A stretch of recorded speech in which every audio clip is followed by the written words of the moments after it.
All right, we are live. Let's play some music to get started.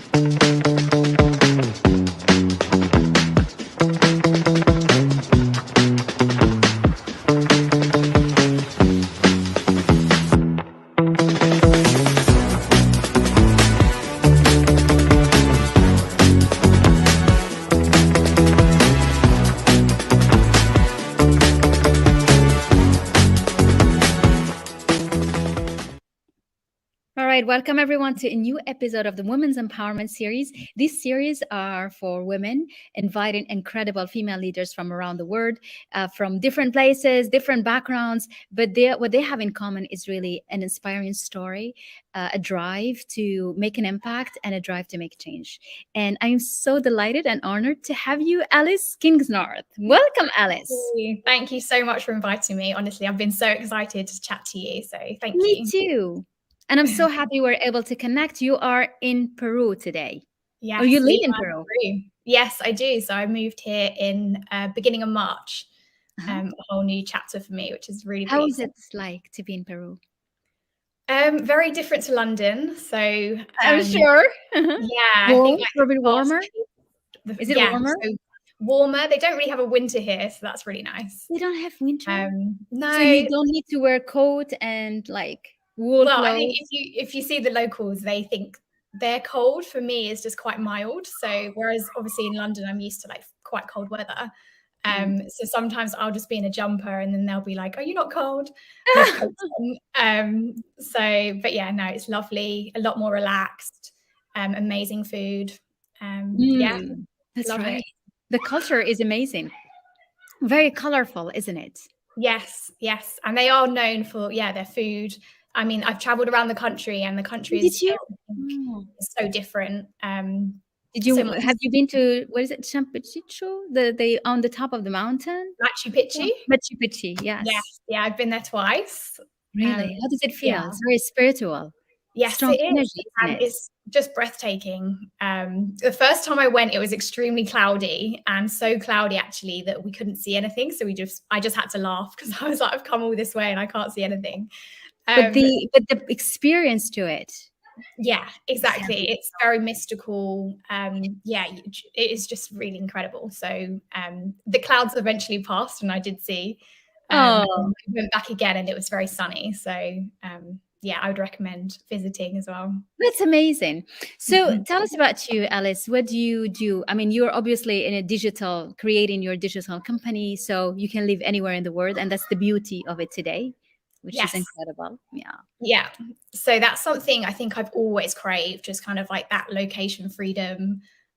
Freedom for me is one of my core values. So that's kind of, I'll kind of explain a bit how I ended up. Yes, I want to hear that. Yeah. So I think for me, coaching, I didn't know it was a career or an industry. Like so many people, I think they don't really know what coaching is.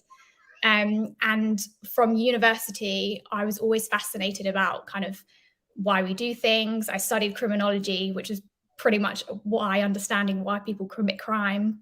You did. Why did you choose that as a? So I did that. I did social policy and criminology at the LSE in London, and it was really interesting. But I kind of decided there are quite specific career paths to go after that. And I was like, well, I don't really want to be a police officer, a civil servant. Okay. I just want to keep exploring why we do things, why we think the way we think, and how that has an impact on our life. So I ended up going down the route of personal and professional development and working for companies that either specialize in that or within a team. So actually I was exposed to coaching and coaches very early on in my career, which I now look back and I'm very grateful for. Because you're lucky, because we don't really get exposed to that if we are in different paths. Yeah, exactly. So I worked alongside coaches for 10 years now. And I recognized that from that point on, I recognized the skill set. And that it was something that I was quite natural at. So I love to listen. I'm kind of the go-to person for advice, or if someone's in a crisis, they'll call me up. And so I just thought, oh, this sounds like a great career, because it's something that I just love doing naturally. So it just came out to you naturally, as like you were drawn into doing that. Yes. So I left my kind of full-time corporate job at the end of 2018. And I knew that I wanted to become a coach, but I wasn't quite ready in terms of, I still felt like I had a lot more to experience. And I didn't want to rush things. So part of the reason why I left my company, my old company, Your job.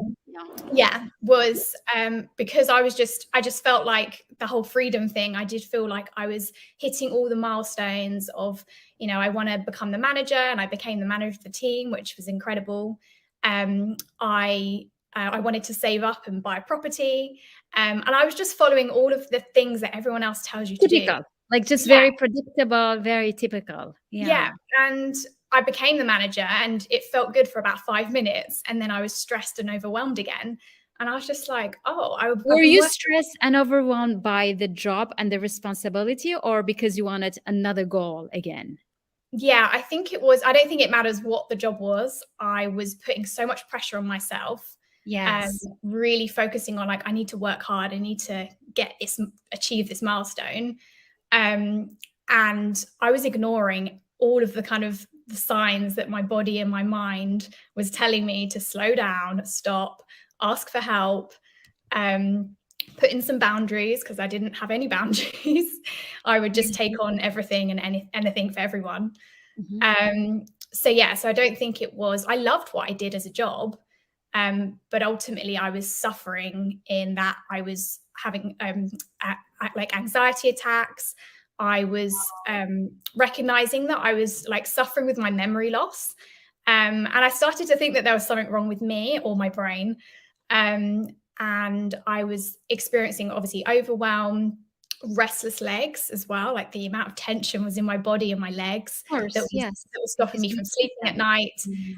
So many Mm. symptoms I was just outright ignoring, thinking, well, this is just life. And So obviously, did you get that when you arrived to become the manager, or was it the responsibility that made it worse? What do you think? I don't really think it was anything to do with kind of more responsibility, because it doesn't matter what level I was always taking on more and more. So I was always happy to help someone else in a different team. I was always happy to go the extra mile. I think it was more me pushing myself. Mm. And so, I was still doing the same amount of work and the same amount of the amount of stress was pretty much didn't change. And again, when at some point, the scales tipped, and I started Yeah. thinking, I'm going to have a bit of a breakdown if I don't do something about this. Wow. And I was 27, I think. Yeah, that's very young to be able Yeah, to realize. It's very young to be able to hear that calling, because we at that age, we get so busy in, like running after the next goal, that you don't even listen to the body. yeah. We just go to the gym, and we're just gonna go and like And you run. still I, push yourself at the yeah. gym, which I is want to still say doesn't. hello to people joining us. Hello, Nadia. Hello, Fadwa. Hello, Nibras. Hello, Zahra. So we have a lot of very nice to have you with us. So Amazing.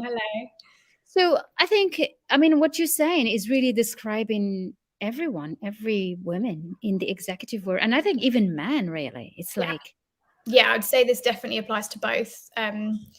It's not, kind of gender specific at all. no, And it wasn't until I decided, well, this is the best opportunity. It was the end of 2018. And obviously at that point, I didn't know that COVID was going to come in 2020. no one did.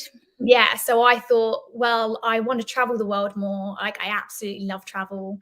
And one thing I did recognize is every single time I took a holiday and traveled, I felt so much more myself. And I couldn't quite work out why at that point. Because I did think, like, well, I can't just travel for the rest of my life and, not work. And but actually what it was just listening, taking a break, having some fun. So yes, I decided to leave my job, which was really scary at the time, because I had a great salary. I had a place to rent in London. And I didn't really have a future plan besides traveling for 4 months. And I knew that I would be okay, but it's scary kind of. It's scary. What do you mean? It's very scary. So you just jumped in, you decided you're like, this is not the life you want, and you're doing something else. And you're going, where did you travel? Where did you go? What was the I went calling? around South America. So Oh, and you ended up marrying someone from Peru. That's yeah, incredible. well, That was we your didn't. calling. It's like your soulmate was calling you somewhere. Exactly. So come check out this side of the world. And yeah, I think I did 7 or 8 countries in South America with 2 friends.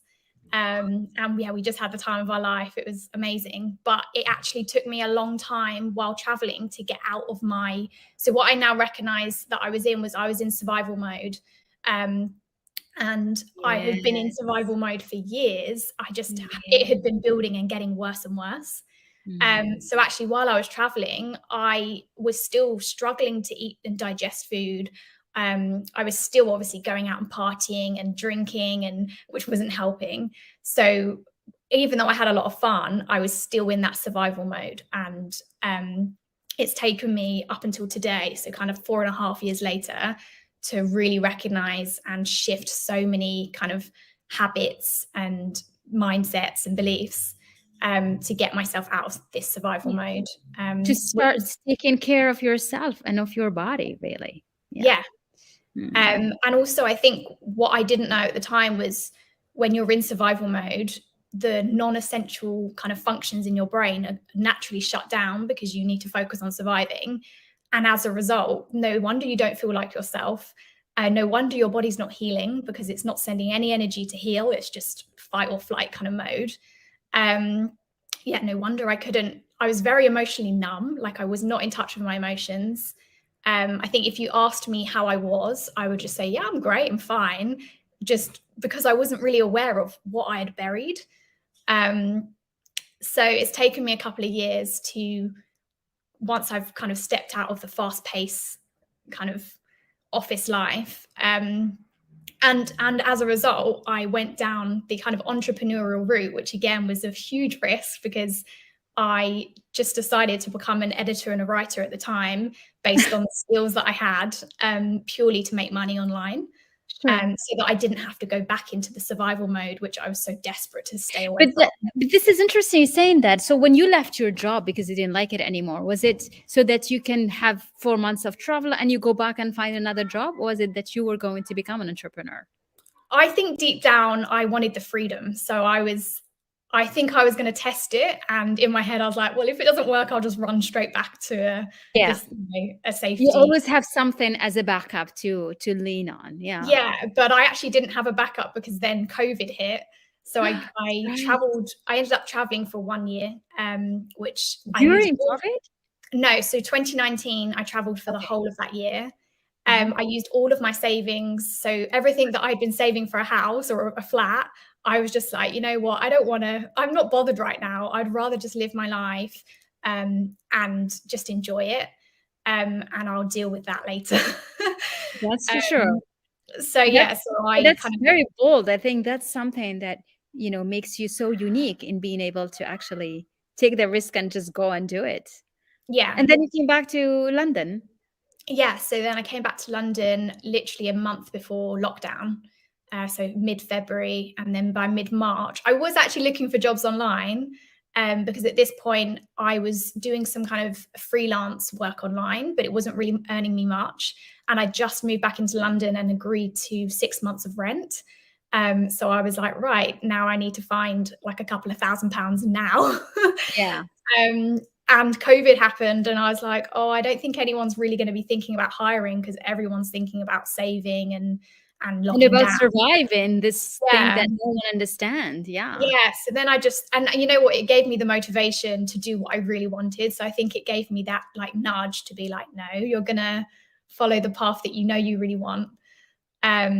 So yeah, I'm grateful for that in a sense. So yeah, I just literally set up a website myself. I think it was about £150. I paid £13 for the company's house, like sign up with my name. Yeah. And just started operating as a business. Amazing. This is incredible.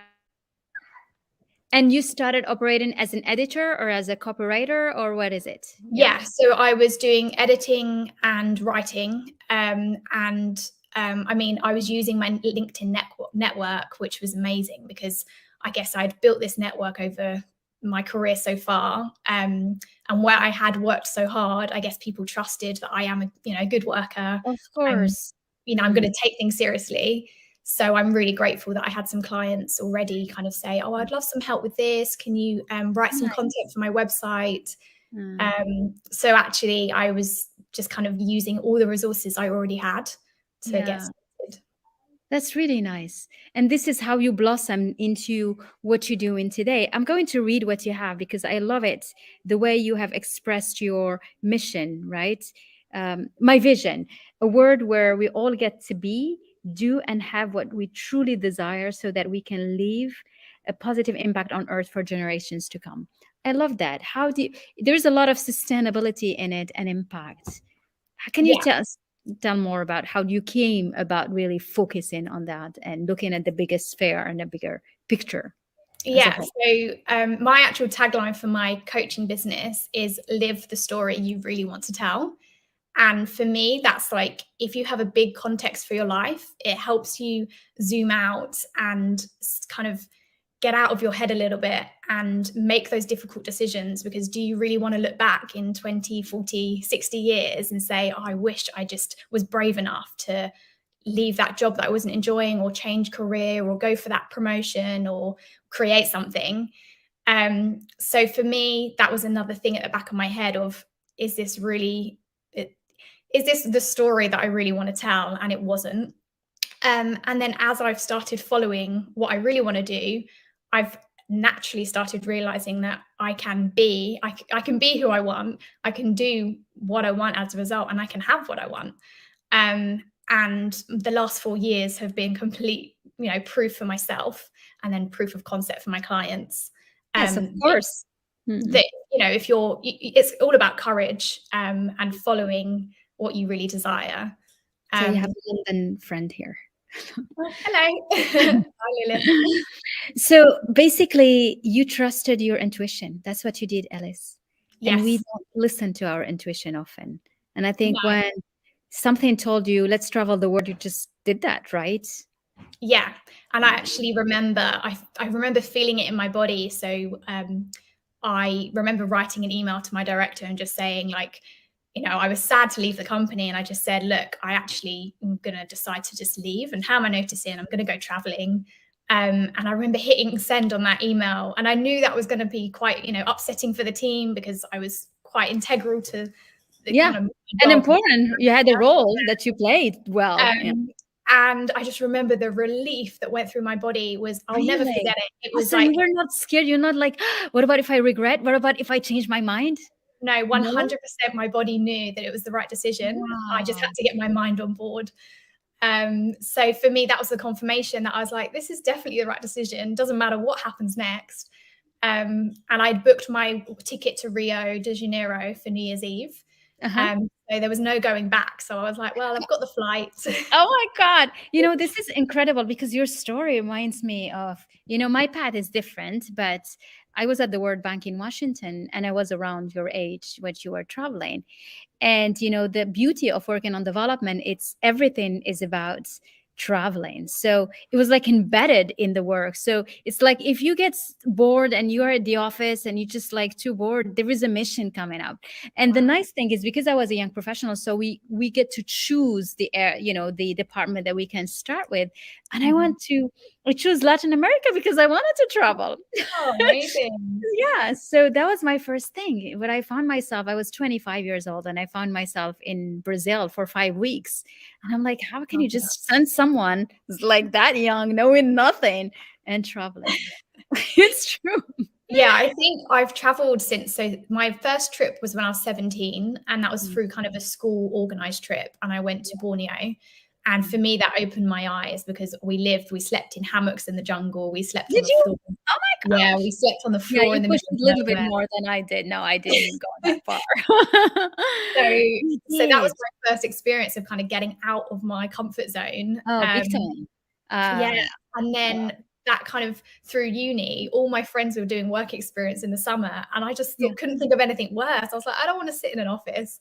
I want to use my summers to travel. So I got a maintenance loan from the government, and then I got a job at my uni. So I would use the loan to like bulk buy my flights and save, and then I'd Okay, use so that you can go. Oh. I'd use my work Here's, job. you have a hello from, we have Peru in the house. That's my husband. That's your husband. Hello, Angelo. So happy to have you. You have the most delightful and beautiful wife, and congratulations on everything. That's so nice. I love Oh, that. Here's, you have a nice comment here. So, true reflection, kickstart, and optimism. Bravo for the values where I find myself: courage, freedom, and going forward. And that's exactly what you're embodying, yes. Alice. That's beautiful. Yeah. And actually, values is such a big part of my work and what I Okay. help my clients kind of understand about themselves. So Tell us more so that we know more about your work. Yeah.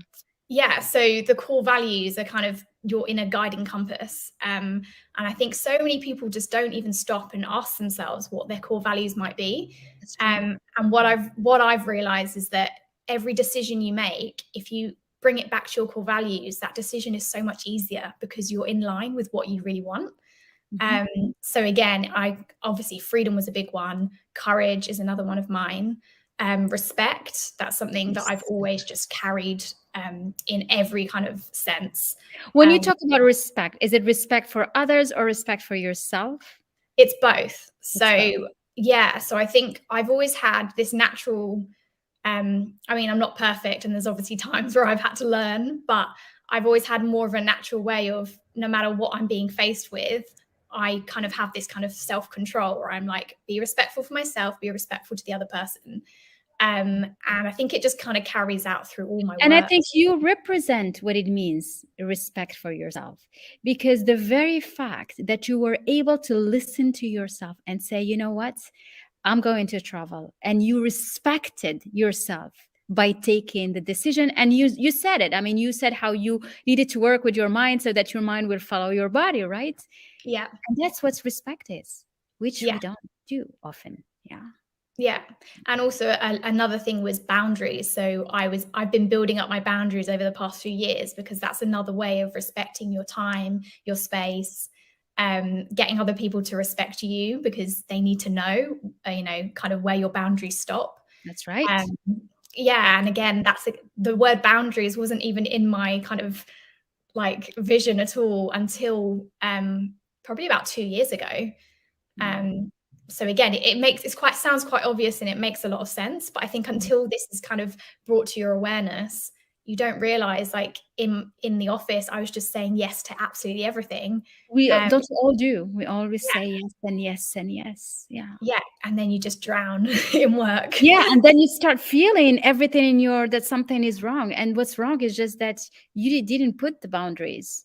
Yeah. You didn't have high standards so that people, could respect that. Yeah.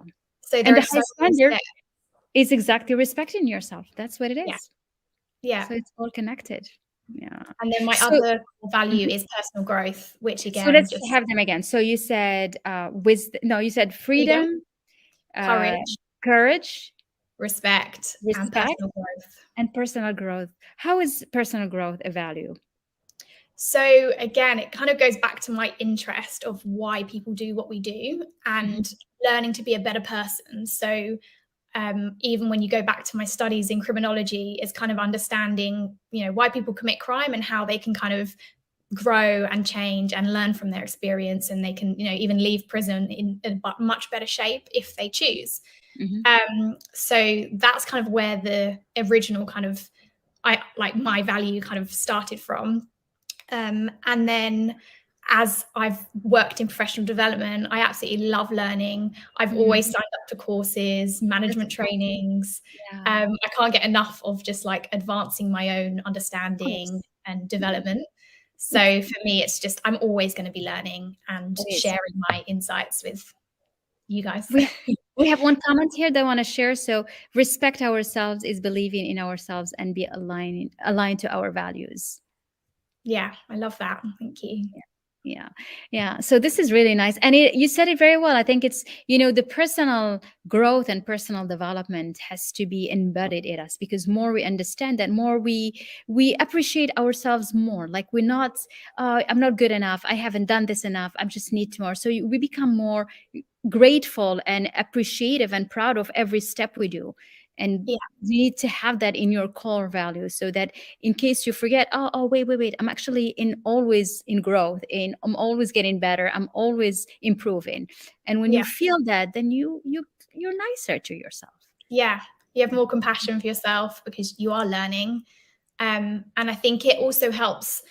It helps me shift. I mean, we're evolving as just generally as humans, so it's kind of understanding that as you're learning and you're growing, it's okay to like let kind of change your own, like, I mean, your core values can change, your beliefs can change.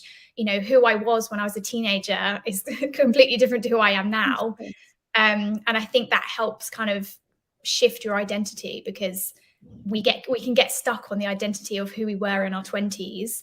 And yes, Mhm. there's a grieving process, but actually as you're learning and you're developing, you're realizing that actually it's a good thing to move on. You don't want to stay in that mindset for the rest of your life.